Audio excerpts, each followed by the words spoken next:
Over the course of this exercise and the next, I'm going to show you a couple of tasks that are handled much better by Camera Raw than they are by Photoshop itself, starting with white balance. And white balance is a feature that is accommodated extremely well by Camera Raw and extremely badly by Photoshop. There's the color balance command. You may recall from our early color discussions back in the fundamentals portion of the series. We've got the color balance adjustment layer, and we also have variations. But that doesn't even work on the Mac these days. It just works on the PC. And then you've got the lab mode, and that's basically it. Whereas inside Camera Raw, white balance is handled beautifully, as we're about to see. Also, Camera Raw allows you to modify multiple images all at once. So as long as the images were shot under similar lighting conditions and using similar exposure values and so on, then you can apply the very same settings to a bunch of images in one fell swoop. And you may recall, Photoshop doesn't do anything of the kind. You have to edit one image at a time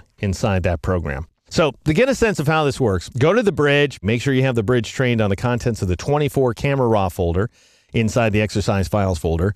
Go ahead and select Swim Meet 1 through and including Swim Meet 4. So all 4 of these images here.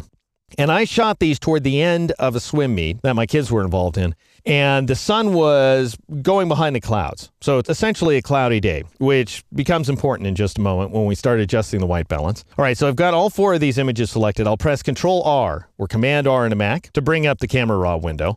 Notice, by default, just the first image is selected. So I'm seeing this vertical film strip of the various images that I had selected inside the bridge. But just the first thumbnail is selected right there.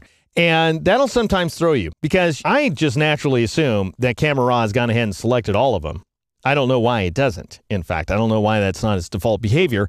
And so then I just start editing away inside the image, and sort of 5 minutes into things, I look over and it dawns on me that I'm just modifying one image independently of the others. So I'll show you a workaround that actually works really great. I'll show you how to work both ways. So for starters, if you're sure you want to edit all of your images exactly the same manner, then go ahead and click on the Select All button, or you can press Control-A or Command-A on the Mac. However, as I say, I'm going to pretend that I forgot. So I'll just click on this very first thumbnail to select it independently of the others.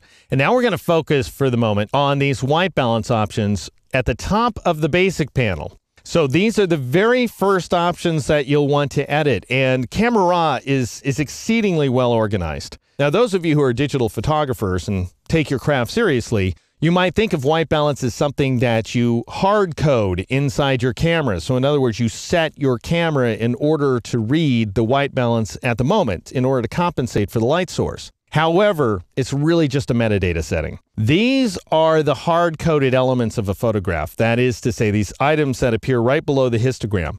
And that is the aperture and the shutter speed, the ISO, and the focal length. Everything else, and of course the focus as well, whether the image is in or out of focus. Everything else is essentially a metadata setting that you can modify on the fly. And that includes white balance. Now, the white balance option starts off with this pop-up menu. And you can switch to a different light source. For example, you could choose tungsten, which is a very warm light source, and that's going to cool down the image. And then if you switch to cloudy, which is a cool light source, that is bluish as opposed to yellowish, then that's going to warm up the image. Now, why in the world is that? Why is a cloudy day warming up the image and tungsten, which is a very warm light source, is cooling down the image?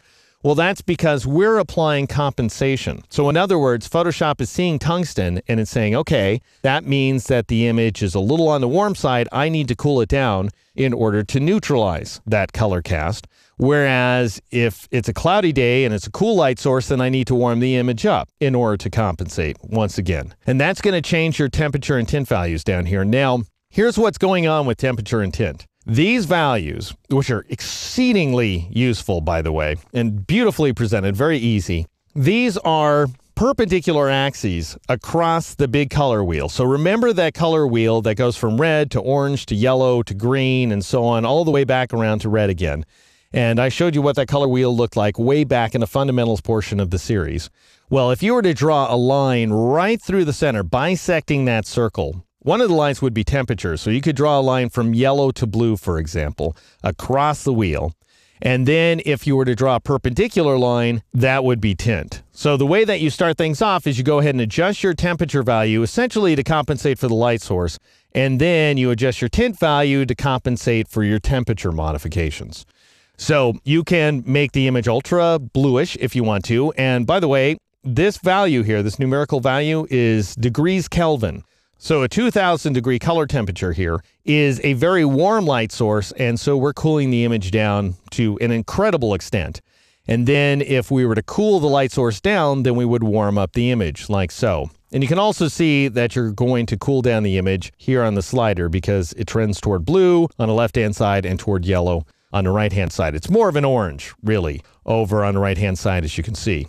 And then once you come up with a temperature value that seems to look good here inside the image window, then you compensate with tint, which is going to vary between sort of greenish, it's really more of a turquoise, and then sort of magenta on the other end. You'll hear people call it magenta anyway. It's really more of a pink. And the reason that I steer clear of the terms green and magenta is because green and magenta have very specific meanings in the world of digital color, whereas turquoise and pink are ultimately subjective. All right, and by the way, I am making subjective modifications. I'm just watching my image here inside the preview and adjusting accordingly. Now, you're going to probably, typically that is, make pretty big modifications where temperature is concerned, and then you're going to make very slight modifications between typically -10 and +10 where tint is concerned. However, for demonstration's sake, I'm going to apply a very cool temperature value, not modify the tint much at all, so I have a very bluish version of this image, and I can clearly see now, if it dawns on me to look over here on the left-hand side of the screen, that I have modified swimmeet1.dng independently of 2, 3, and 4. Well, I'm going to show you how to experiment with different white balance settings, as well as how to select and synchronize your various images here inside Camera Raw in the next exercise.